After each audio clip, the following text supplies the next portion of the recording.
JRPG type person, but ever since I got married and I have a 1-year-old child, Mario Odyssey is treating us pretty well. Hey everyone, might make things move. I also have a 1-year-old, so last game I played was Oxenfree. That was really fun. Hi everyone, my name's Jenny. I'm a writer on the story development team at That Game Company. I work with the designers and the art team on developing character and backstory. I would say I have been shipping Fauna and Bo from Animal Crossing Pocket Camp for the last few months. I leveled up to 20 and given them a little bit of a rest. Hi there, I'm Ritz. I'm making a sound effect for this game. I came to this country 2016 to join this team. Before that, I was working in the Square Enix in Tokyo for 12 hours. My latest favorite game is Samper. This is so brutal, violent, but so gorgeous, exciting, rhythmic, and music experience for me. Thank you for you guys coming us today. Hi there, my name is Kyle Holdwick, and I'm the gameplay engineer at That Game Company. I kind of bridge the gap between more traditional low-level engineering and game design. Work with the game designers and engineers, basically. The last game that I played that really moved me was The Last Guardian, and I just played it, just finished it last weekend. Wonderful experience. I loved playing through with my Trico, and I really think that everybody should play that game. But yeah, thank you. Hello, folks. I am Robert Harbeck. I've been pretty much born and raised in sunny Southern California my entire life. I don't know if I'll ever leave it. So nice. Should. I am on the community development team at That Game Company. I focus primarily on customer support and also just customer relations with people online on the social networks and stuff like that. I play a ton of Overwatch. Yes. Although I gotta say the game that's probably inspired me the most recently is called Faria. It's a kind of a card-based tactical strategy game from a kind of small unknown developer publisher, but the art's gorgeous, and I'm a huge fan of board games, so that kind of tickles that itch. So yeah, I love playing board games. So That Game Company is known for creating artistically beautiful and emotional games. How do you think emotion in games or the narrative of games has changed over the past decade? And anybody can take this who wants to. I'll pick up. I think, like, if you think about the film industry and maybe even the television industry, I think a lot of folks starting out as the creators have obviously learned their craft and done it better. So it's not enough now to just make a game, but to actually explore what's kind of possible, not only from a game design perspective, but also from, maybe a storytelling perspective and an enjoyment perspective. There's been a lot of online games, a lot of multiplayer games. I think a lot of folks are expecting more now. And so kind of, as we're basically going into the 40-year plus mark in video game development, I do feel like a lot of people are expecting more. And so hopefully you're seeing not only just action games or just horror games now, there's actually a lot more development in genre and kind of like other elements as well.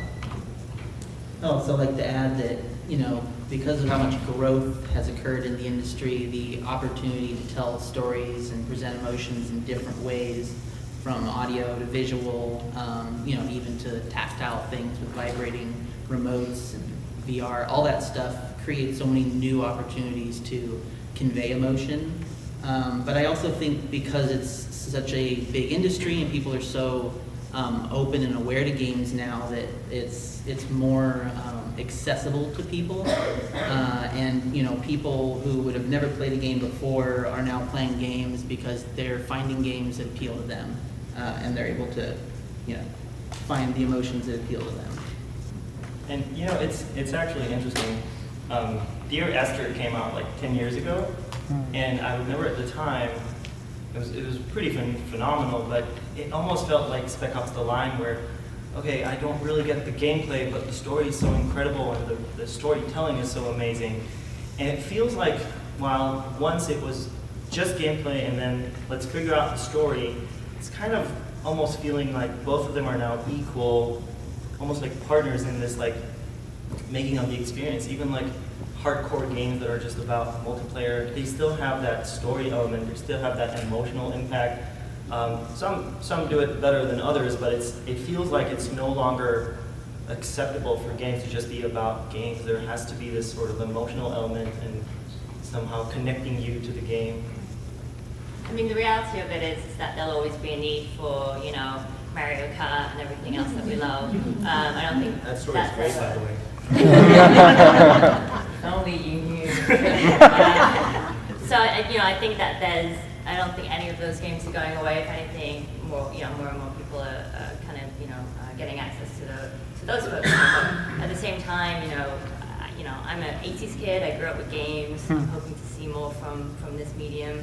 I imagine from your line of work, with animation, you probably have to create so much, in the character now, not only their reaction and everything. Well, to be honest, animators have always tried. Like you see even old games, whenever you do emotion of a character, you always think of their motive, their behavior, their character. So for us, it was always very important, but you can hear like the creative director or someone like, just get it done, it doesn't matter, just do it. And now there's almost like a shift in, okay, why is this character doing this move? Why is it behaving this certain way? What are you trying to show in this action that you're doing as opposed to a different action that this character might do? So, yeah. So there's been a lot of experimenting with genre in video games lately, and it's gone beyond your standard action adventure, horror, and other games. How do you think that affects the kind of themes that are explored in games these days as compared to when we were growing up? So I think with kind of the rise of technology and modern day cell phones and all those things, there's just a lot more kind of mediums that you can make a game in. VR is another one that just kind of recently came out. And I think with all these different mediums gives us as game creators the opportunity to kind of reach more people. And I think especially with everybody basically having a cell phone today, game creators have the ability to possibly reach all of those people. And I think it requires essentially for us to kind of think about, what would someone that never played a game want to play. And I think when thinking about those questions, you can kind of think about different types of play and try to kind of think outside the box. And I think we're seeing a lot of that today on really across the board. And I think even if with console games, I think they've kind of thought about that stuff too, and I think they've really tried to push the emotional arc in games also, which I think is awesome. So I think with that, that allows us to do more, and hopefully, game creators, and hopefully with the tools that game creators have, like Unity and Unreal and whatnot, more game creators, more people can make games, which will allow us to hit even more audience with games, essentially. So Jenny, you've known the co-founders since the development of Flower, and you also studied at the USC Film School. Could you possibly share a little bit more about how the studio was formed and its original goal? Yeah, so, we're only 6 of a team of 25.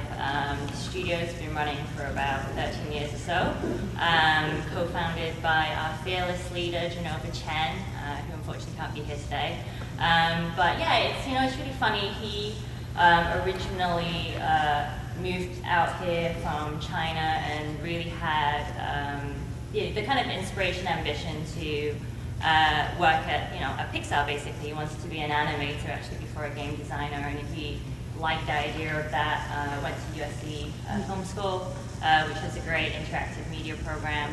And I think he knew, given that English was his second language, he wasn't going to be a writer, so he kind of pivoted to do the games program instead.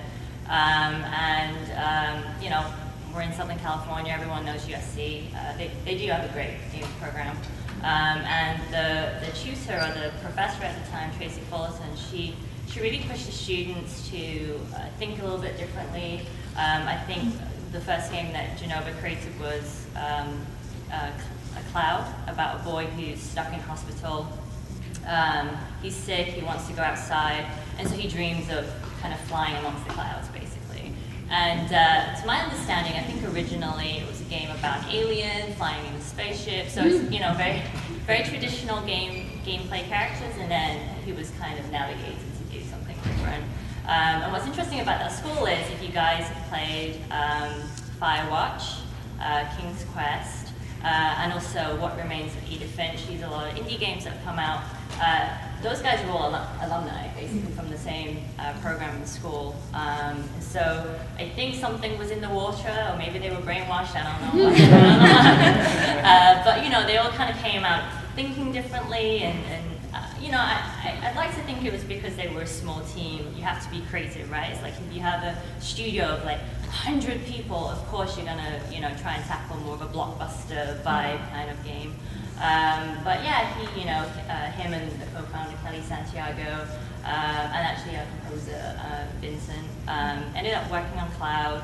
That got a lot of acclaim, indie awards, and you know, out of school they got a 3-game deal with PlayStation, which ended up being, you know, Flow, Flower, and Journey. So it's a pretty sick deal. But you know, from that, I think they were really encouraged to make games that weren't the traditional path. And you know, they always think about you know, as a studio, we all are big game fans, and we want, as we particularly growing older now, we want all of our, you know, families to understand what we do for a living, number one, but also to enjoy games with us. And I think that if we're all, you know, locked in a basement playing, you know, first-person shooters, I don't think that's kind of particularly sending out the kind of right inclusivity message. So I think the idea was founding the studio to kind of create games that included others, and kind of, you know, that became the emphasis to what That Game Company was. We're based out in Santa Monica. We're based out in Santa Monica, and we are, I think, this is Skylight Oasis, technically the fifth game of the studio, if the Cloud was the first one. And you know, you see a pattern in the games. They're each one is somewhat of a spiritual successor to the next one. And yeah, they're very simple games, but you know, it hits you right there when you play. So. Wonderful. I mean, so you worked on Final Fantasy at Square Enix. Yeah. So when you were after you came to the U.S. to work with That Game Company, what were your original impressions on Flower and then the music of the game? So the Final Fantasy series is, you know, a very popular storytelling game. The Final Fantasy is also tactics, combat, and solving the puzzle game, but the core experience is storytelling by so many attractive characters, and great visuals, and great music, and so many dense and deep, elaborate texts. Playing the Flower was a totally different experience for me from any other project I have been working on Square Enix for 12 years. Before playing that, I was thinking that Flower is just a kind of relaxation game, but I was totally wrong. And you worked with the composer now as well. Yeah, that's right. Yeah, so the Flower is behind the beautiful scenes. There were so many connotations with the background stories to tell without text. That experience, that challenge to try to tell the stories without characters and text is really new and epic experience for me. I was moved and I was shocked by that game. That game, the Flower and the following journey is the games that made me to decide to come to this country across the Pacific Oceans and join this team. It was so memorable. this way. I just want to mention, I think most people in this panel were at one point fans of TGC. Like I remember playing Cloud back home. I'm originally from Israel, so yeah. Really complicated these days. Sorry, I didn't mean to make a face. I just got it. So yeah, I remember playing Cloud and thinking like, oh my god, this is amazing. And then Journey is like blew my mind. Yeah, everyone here is. How many people played Flower? All Just right. a couple. How many people played Jenny? Okay. So you know what we're talking about. And speaking of Journey, it was so unique in its minimalistic approach to game design. When it came out, it was so successful. How did you guys receive that, and why do you think people latched onto it so tightly? It's hard to speak for everybody, but I personally think visually what made Journey work was its simplicity. It's minimalistic approach, and I'm working with environment artists who work on Journey now, and the way our conversation normally starts out is with a question after, how can we do less? How can we do? It's not to be lazy or anything. This basically means like, how can we remove the distracting elements so that we don't disturb or interrupt the player experience? So, it's a difficult thing to do for artists because we want to seep in our egos into every element, every object we build. The rock we're gonna model, it's gonna be the most amazing rock be possible. But that's not the point. If that's not the point, we should make the rock really well so that it blends into the landscape and it doesn't interfere with the experience, so that it helps you to focus on the more important things about the each scenery. And I think Journey does that really well. The elements that aren't supposed to scream out is quiet. It's still there. It's living in there. It's helping to make the world believable and feel like a world. It's there, made really well and nicely, but it's quiet, so that you can experience you can have the experience that's emotional and nice. We actually, Trini, we actually get a lot of fan letters, as you can imagine.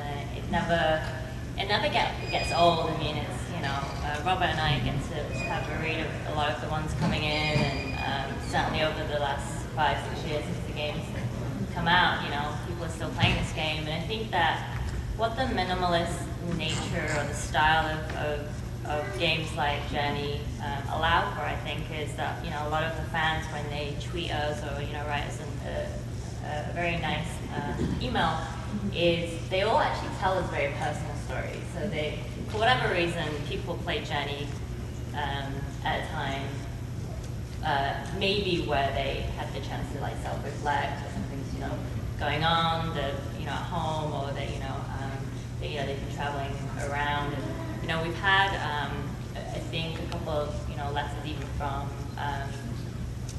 veterans that maybe have PTSD, and it gives them an outlet where they can kind of seek some relief maybe from the game, and I think it's given the players an opportunity to kind of play through and think about their own life maybe, because in the game, as you guys hopefully can remember, you actually start off alone. You get the chance to meet other players in the game, but some of the kind of, and it's by design, right? Some of the story and the arc of the game, you're kind of presented with a lot of antagonism from the environment. There's highs and lows, kind of like real life, and I think people kind of project maybe some of their own feelings onto that. It's been really interesting actually hearing from the community. So one of the things that really impacted me about Journey was finding out that the companion was another player. What kind of fan feedback did you receive from that, and did you think any of the players would have figured it out? Yeah, actually, to kind of expand on what Jenny was saying about the fan letters and also how people connect with the game. For a lot of people, encountering that other journeyer and not having a name or a voice outside of kind of the hooting sounds that are made, they can sometimes kind of imprint loved ones and family members on them. And they kind of, I think part of what makes this emotional attachment is the I guess, for lack of a better term, the language barrier almost between the two characters. And so the journeyer that you're with could be anyone. And we have received some really amazing fan letters about people who have, you know, lost a parent or even a child, and they end up playing the game with a unknown person. And for them, especially going through the game and completing the game, it was kind of a moment of closure for them.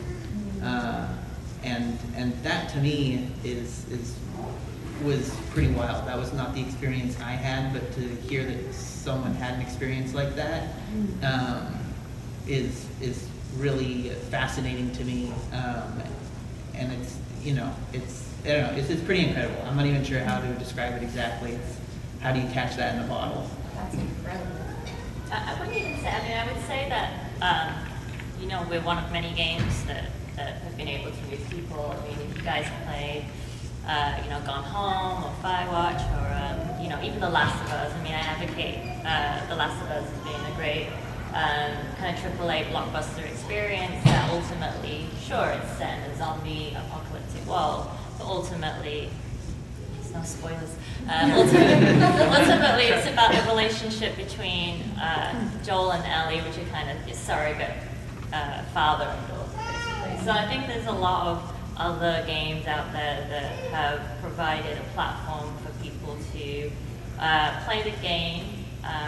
You know, a good game, I personally think, isn't about jamming themes and telling, hey, this is player, you should be feeling this. It's more asking a question and raising a question.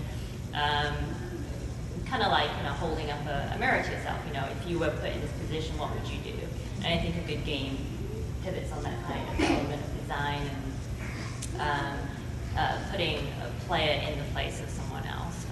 And actually what's interesting is, you know, a lot of it's really games that actually do that. I mean, games in VR, you know, if you watch a film and you know, watch a TV show, you know, as much as I, you know, want to be in Wakanda or, you know, wherever, right? I'm not in Wakanda, I just play the game. So I think that there's a lot of, there's a shift in emphasis and a shift in participation when you play these kind of, you know, games that really want to kind of include you and immerse you in a story and a world. TGC kind of has this stripped down style of art. Can you tell us a little bit more about what you and the other designers do for environmental art? Sure. Yeah, so I kind of touched upon this. I think I jumped the gun. But so our approach is minimalism. Like we don't. So we try to emphasize on the core experience, and visually things we make shouldn't be about the visual, but it's about supporting the experience. So a good example of this is our character design. The characters don't have arms. We didn't need arms. This was a game about you walking in a desert, being alone, feeling alone. So we didn't need arms in the design, so we just took them away. It's working as part of this game because it's, you know, it's not interfering with your experience, and the character is now about walking, and emphasis is on the legs and you know, the scarf and another player that's you know, you're traveling with, and so this is the type of the visual approach we make in DEC. So if we want to make an environment, it should be about the environment to help the experience. So if in Journey, if we wanted to emphasize another person playing with you, then that person has to be the most interesting looking thing in the scene. So, sorry. So we don't want the tempo to be well, tempo is also, it needs to be interesting enough so that you want to go there. But if you're seeing a scene and there's a tempo and there's another player, the hierarchy is pretty clear. Like, this is the most interesting thing. I want to be with this person, and then this is next interesting thing. I want to go there, and then ultimately the most interesting thing is the distance. There's not. I want to get there, and that's clear. Like, as a goal of the game. If you can look at the game and feel that, then I would feel it's like it's a successful show. I think I also heard that when there were arms, people wanted to climb, and that wasn't acceptable, so they got rid of the arms. If I can give an example from animation, when I joined about a year ago, and I was like, okay, here's what I'm going to do. I need 5 controllers for all 5 fingers, and I need the face to have at least like 10 controllers, because I need the character to feel like alive, and I'm going to do all these like mechanics with the fingers and the hands and the arms, and then Genova takes me aside and takes me aside, and like, okay, no, you can't do that. You got to keep everything like minimal and correct, and like not go too far, because it's not what this game is about. And I'm like, okay, but here's what I want to do. Like, when he answers or talks to this character, I want it to be like surprised and like almost confused and what's happening, and then she's gonna run over there. It's just like, okay, hold on, stop. No. Again, this is about what's important. This is about keeping it as minimal as possible, so that when the player plays this game, he can better connect to it, because he can almost see himself in that character. And that's another thing that's been very important, like the connection between the player and the character that they're playing, keeping that character almost, I wouldn't say without too many characteristics, but keeping it at a point where people can connect to the game better, and to the character better, and that gives you a lot of strain when you do art, even when you do music and sound effects, and everything has to be restrained for the purpose of that better connection. Yeah, it's also been a challenge, like trying to think. We want things to look in a certain way, and we start building our world around it. But then if you step back and think about like, if the player doesn't relate to what the character is doing, then it's not helping. So sometimes you get a knock in the face. Do it again. I wouldn't do that if I was a player. Then okay, then it shouldn't do that. If the camera direction is really interesting, in Journey, Yeah. talk a So little bit more about that. things. In Journey, we wanted the player to feel small compared to the world. Like, we wanted the world to feel big, and we wanted players to feel like you were left alone in this giant world. And one of the approaches was to take the camera zoomed out and literally make half the player be small compared to the world. So you'll see like. Where was I? So make the world think, yeah.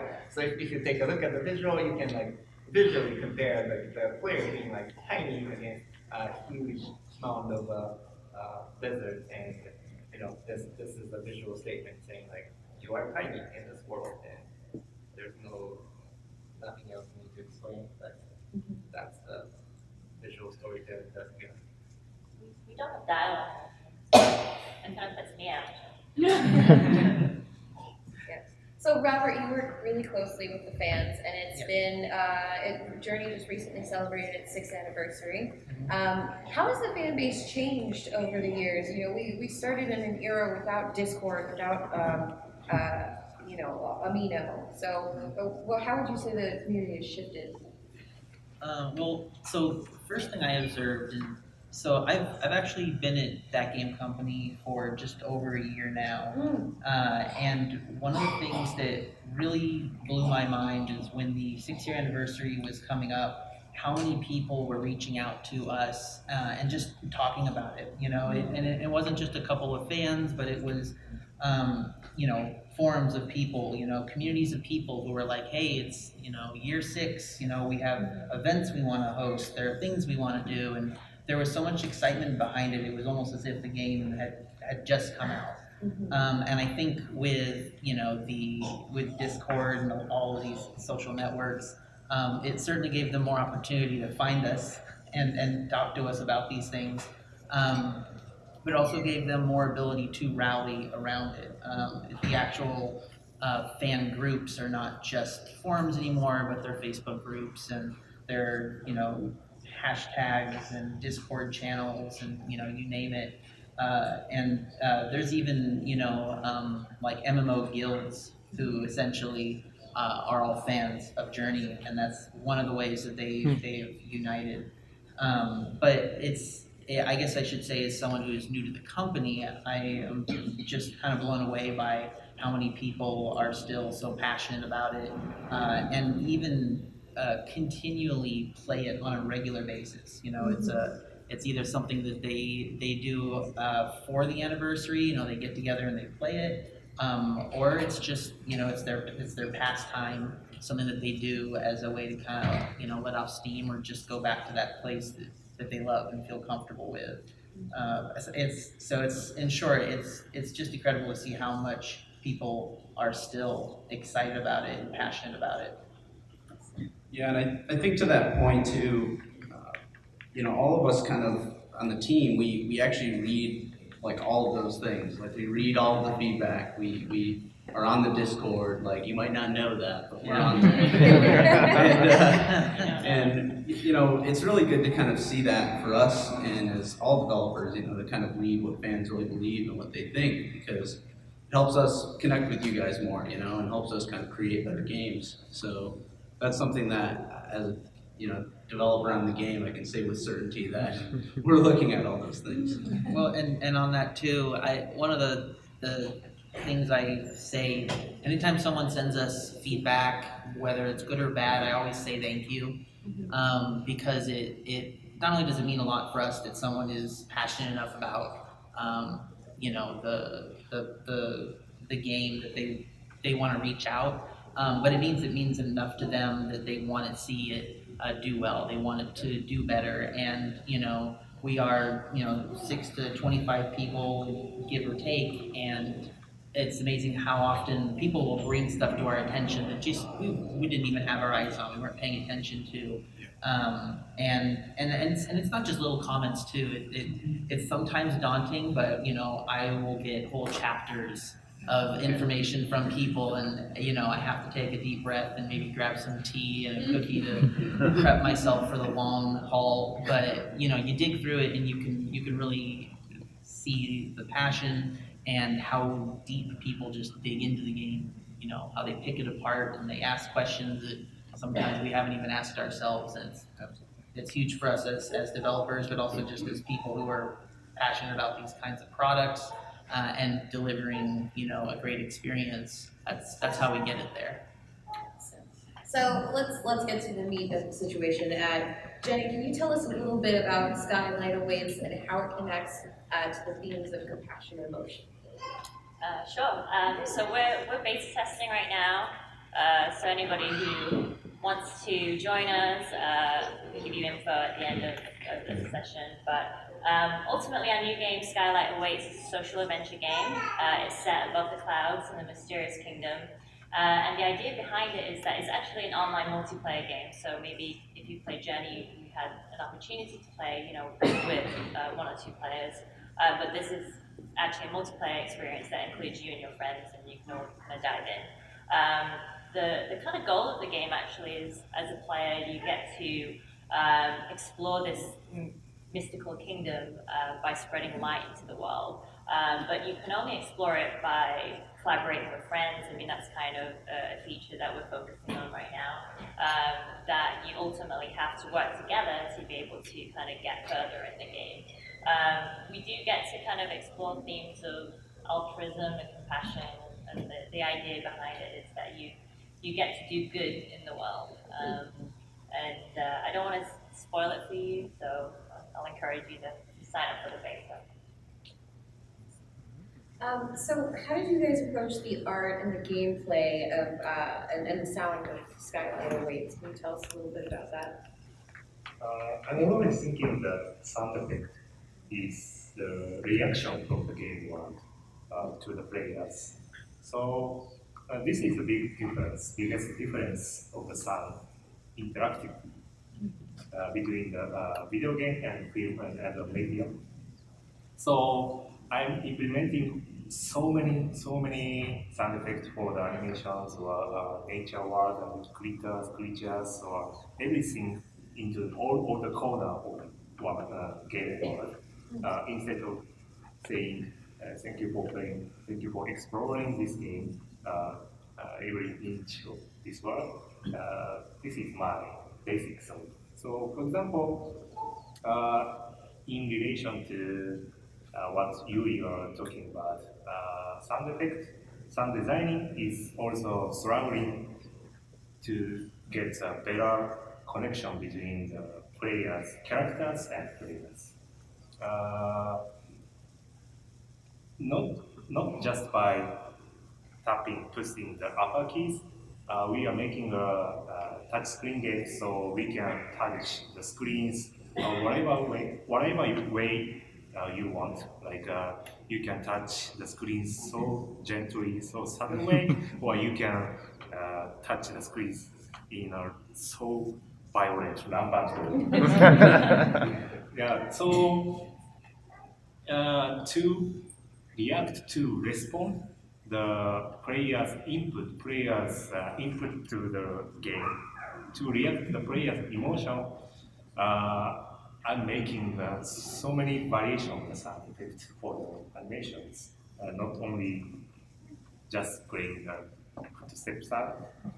I'm making so many variations of the running, landing, or placing the foot, or so many variations. This is my It's actually not minimalist game. It's actually a living, breathing well. So, spoiler alert. There's people.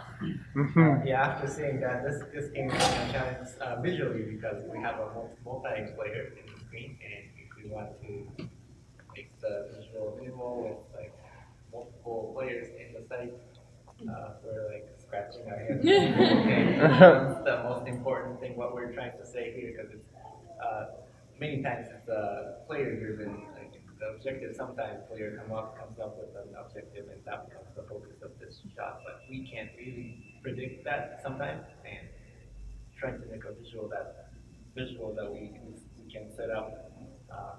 It's a challenge. It's a fun challenge.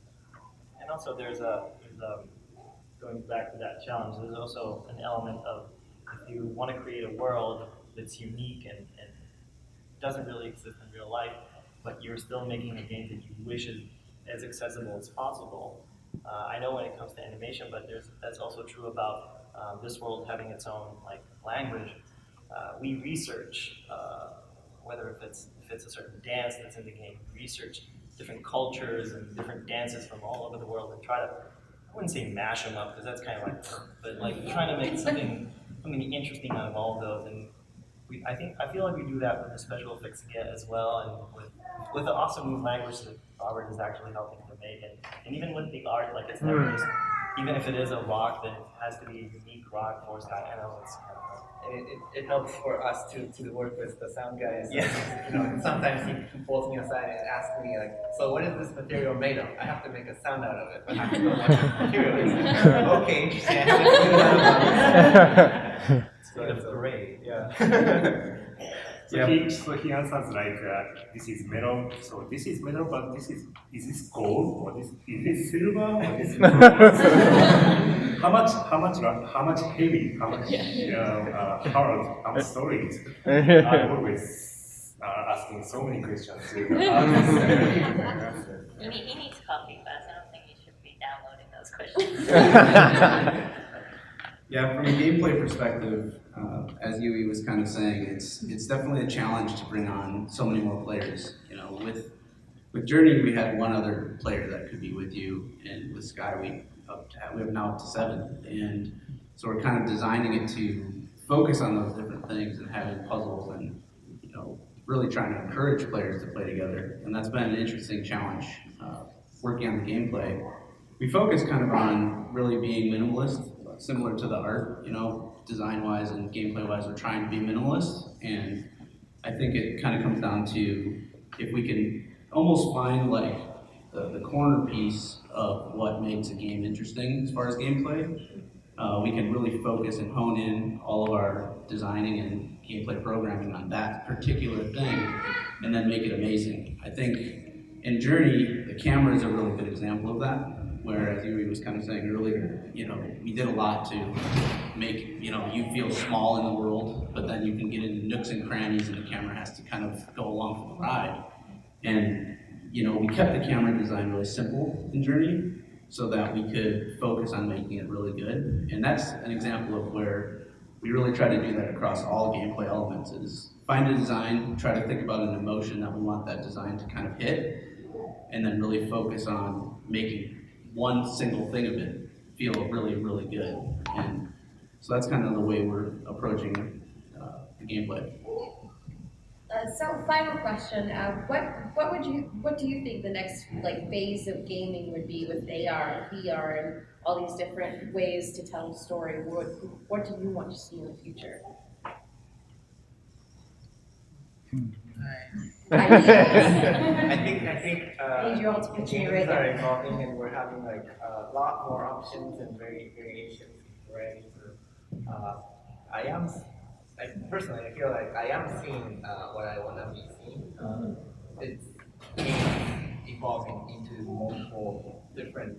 It's taking shapes into multiple different things and variations. People are nowadays people don't necessarily go to a video game store to play a video game. Like it's becoming more. It's becoming into many different things, and there's so many more opportunities. We're seeing more games evolving into many different things, and more emotions it's exploring, and I'm excited excited about the current state of games. I'm excited to watch it evolve even more. With AR and VR particularly, a friend of mine actually made an interesting kind of comparison that at one point there were these kind of small, obscure little chat-like rooms online that you'd sneak into, especially if you were a little kid and probably shouldn't be in those chat rooms, and you're talking to people and you're saying that I work in a tractor factory and wherever, and I'm 50 years old, and that's of course a lie. And so you have these interesting little groups that form and fandoms and stuff like that. But with AR and VR, there's kind of a similar experience happening with people kind of jumping in and becoming, or I should say they're expressing themselves in similar ways, but also different because they now have different tools to do it. They can move a body, or they can change their perspective or alter their voice, and they're kind of having this another kind of strange, bizarre exploration of this media and experiencing, interacting with other people. I personally am not looking for that kind of craziness, but I find it just fascinating, as you would be fascinated by seeing lions eating things on the television channel. But also, as mentioned earlier, with the power of cell phones and a lot of other platforms, allowing the gaming experience and also social gaming experiences to just evolve in so many different directions. That I'm particularly excited about because as a social gamer, I like to find new opportunities to actually interact with other people in the games that I love. Awesome. Well, thank you everyone so much for joining us. The studio is expanding and is looking to hire more developers to join them, so check out their website at thatgamecompany.com/careers. And I believe Jenny and I will be outside if you have questions about Sky as well. Thank you guys so much for being here.